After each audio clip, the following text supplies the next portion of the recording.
Today I'll be showing you how to take apart the necessary areas of the dash to get to the radio of an Acura TSX. I'm doing this so I can get to the radio information to give to my mechanic to get the radio code.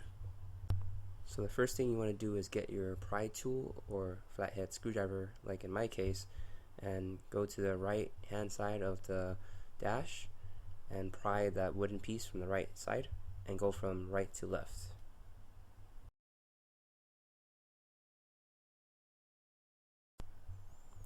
Once you got it off, just set it aside. Here it is completely off. Now we're going to move on to the left side and we're going to do the same thing and pry from right to left.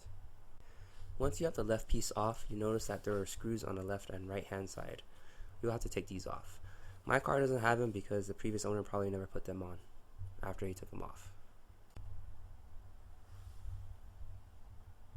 After you take out the right screw, there is one more thing you have to do, and that is to take out the tray from below the AC unit.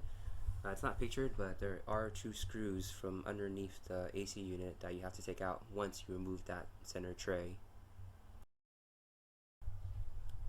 Next, we have the emergency flasher switch. You want to pry this out. Might be a little difficult at first, but just be patient and pry around it until it comes off.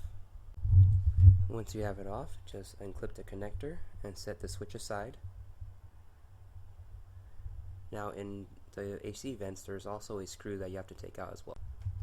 Once you got all the screws out and the trim pieces, all that's left to do is to gently pry out the unit, starting with the left hand side at the corner, moving on to the right side, and then going from the right slowly up and all the way back to the left side, and the unit should come right out. Thanks for watching.